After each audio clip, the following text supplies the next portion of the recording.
Let's say Jack holds both balls above his head, and then he drops them at exactly the same time. What do you expect to see?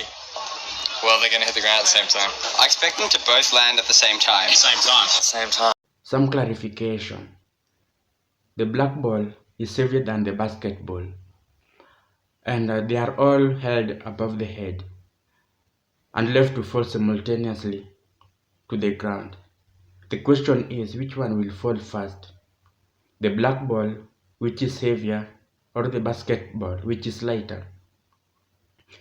Another option is, will they fall at the same time? And again, these balls are of the same sizes, and that means same volume. First, let us hear what the interviewers had to say. For example, many people seem to think that as an object falls towards the Earth, it falls with a constant speed. From this height, yeah, pretty much. It's just a constant speed all the way down. Speed. Yeah, I think it'll be the same constant speed. I think it's constant. I seem to remember it being constant. I did decently in physics, and I seem to remember that it's the answer. Falling at a constant speed? That's wrong.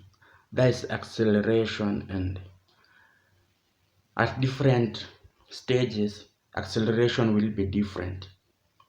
Tell me about how the gravitational force on this ball compares to the gravitational force on that ball. The force is the same.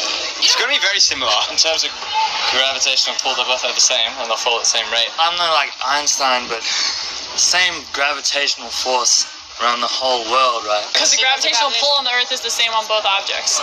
Are you saying that the force on them is the same? The pull is the same. But you felt the pull, and you've told me the pull is different. No, I said the weight is different. I didn't say the pull is different. It is heavier. And has more gravitational pull. But when I drop them, then they get equal gravitational pull somehow. Don't you think it's going to be like 5 times as much? Yeah, you think, but it's not. The way you're asking it, yes, but scientifically speaking, no. The gravitational force on both these balls are the same. Okay. The gravitational force on both of these balls is the same. Is that what you actually believe? No, but it is. Tell me what you believe. I believe it should be more on this, simply for the fact that this is heavier, and just intuition tells me that it should be more, but after learning physics, we learned that it is actually the same. I actually think the force on this ball is more than the force on this ball. A bit more? I swear. I'm not trying to mess with you. So, Like in real life? in real life and in physics, I will tell you that the force on this ball is more. All right, ready? 3, 2, 1. The balls are experiencing the same gravitational force, because we all know that gravitational force is the same everywhere on Earth.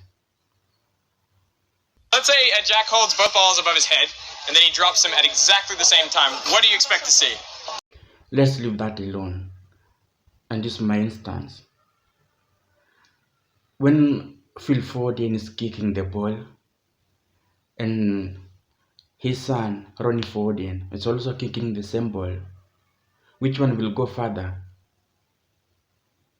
Of course, that one of our Phil Foden. That is the same thing that is happening here. One is heavier and one is lighter. We all know that on Earth we have some air resistance. I can say it is significant air resistance. So we are expecting the ball with the higher mass to fall fast to the ground. And I have to appreciate the importance of volume. If the volumes were different, then it would have been another case. But for this, the volume is constant for the two balls.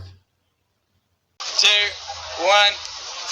Yep, see? Same time. Same time.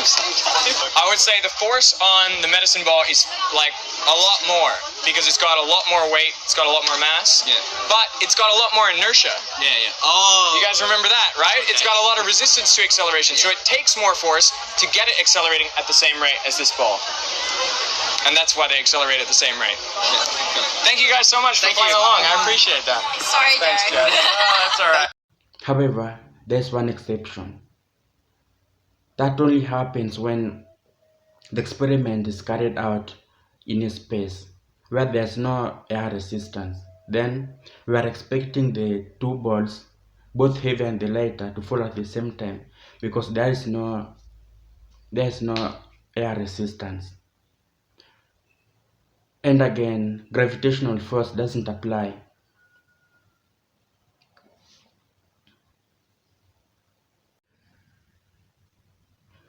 as everything seems to be okay with this video. It is just worrying to see that all these people never say that the distance was somehow small to give the actual difference, because no, that height 5-6 feet, and to see the difference, it's not gonna be easy using naked eyes. My friend suggested that perhaps they would have used ground sensor to get the first ball right. But I hope you got this right. Just hear it again. This one hit the ground first. However, they would actually both hit the ground at the same time. Why's that? Science. Yeah, science.